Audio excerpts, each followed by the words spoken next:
Subscribe to Mastermind channel and click the bell icon to get the latest updates of our videos.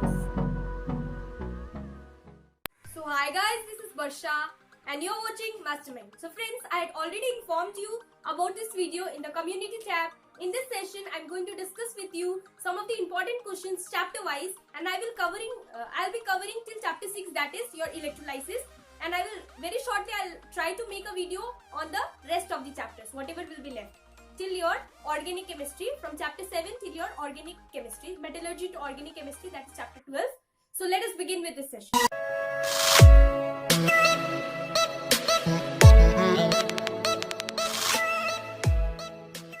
So firstly, I would like to discuss with you important questions from chapter 1. What are the things that you have to study? So chapter 1, it is periodic table. So from periodic table, you have to learn metallic and non-metallic characteristics of the elements, and then you have to study properties of electronegativity and electron affinity. And now whatever you're studying it from your book, whatever after you have studied from book, you have to directly move on to the questions which are there in your past 10 years from this chapter, that is periodic table, and you have to try solving the questions. You will get a better idea of the questions. Now, some of the questions that are asked from your fill in the blanks, so choose the correct answer. Some of the questions which are there. So first one is, across a period, the ionization potential, it increases or decreases. You have to tick mark whether it increases or decreases. So I'm telling you the answer. Across a period, the ionization potential, it increases. It increases across the period. Next, down the group, the electron affinity decreases or increases. So friends, down the group, the electron affinity, it decreases. Next one, an element in period 3 whose whose electron affinity is 0. So friends, an element in period 3 whose electron affinity is 0 is argon. Next, an element in period 2 which has high electron affinity. So it is your fluorine. Fluorine has high electron affinity and it is in period 2. Next question, the element which has highest ionization potential. So friends, the element with highest ionization potential is helium. Now we move on to the next chapter, chapter 2, that is your chemical bonding. So from chemical bonding, you have to go through what is coordinate bond, what is covalent bond, and what is ionic bond. You must remember that ionic bond is also known as electrovalent bond. Now some of the questions that are there, fill in the blanks or choose the correct type of questions. So first one is, in covalent compounds, not bonds. In covalent compounds, the bond formed is due to sharing or transfer of electrons. So you must remember that in covalent compounds, the bond is formed due to sharing of electrons. The bond is formed due to sharing of electrons. Next question, compound which has all the 3 types of bond. You have to name a compound which contains all the 3 types of bond, that is coordinate bond, covalent bond, and ionic bond. So it is your ammonium chloride. Ammonium chloride contains all the 3 types of bonds. Next question, why polar covalent compounds conduct electricity? Friends, this is very important. Most of the time this question is repeated in your board exams. Why polar covalent compounds conduct electricity? Why polar covalent compounds conduct electricity? So you must remember that polar covalent compounds does not conduct electricity, but when they are in water, the electrons become free and hence they conduct electricity. Friends, I'm just giving you a gist of all the important questions. There are many important questions, but I cannot be telling you each and every question because the video will become too lengthy, because I'm telling you chapter 1. Now next, that is chapter 3, I'm going to talk about acid, bases and salt. But friends, before starting with this, I would like to say that many of you were also asking combined questions of all the important chapters. So friends, I've already uploaded a video for that. If you have not watched, then you can watch it from the link provided in the description box of this video. And I've also made a video on the important questions which are there from your organic chemistry. Organic chemistry, I've already said before also many a times that organic chemistry is an important chapter, and most of the many questions are there in your 10 years which are there from your organic chemistry. You can go through that and you can also refer to our videos. It is there in the description box. You can watch it if you want. Now starting with acid, bases and salt. So you need to know first of all, what is neutralization reaction? What is a neutralization reaction? It is important. I'm not going to tell you the answer. You can refer your books. I've already said video will be too lengthy. So let us begin with another. Types of salt with examples. You need to know what is acid salt, basic salt, acid salt, etc. And with examples. Now what is dehydrating agent? You should know what is dehydrating agent with examples.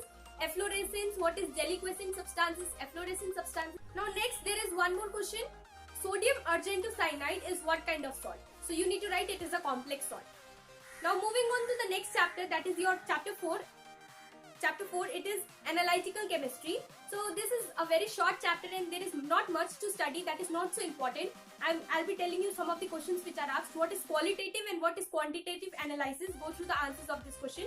What is qualitative and what is quantitative analysis? And you need to remember some of the, you need to remember the color of some salts like ferrous salt, ammonium salt, cupric salt, and ferrous salt, ammonium salt, cupric salt. You need to remember the color of these salts. This is important.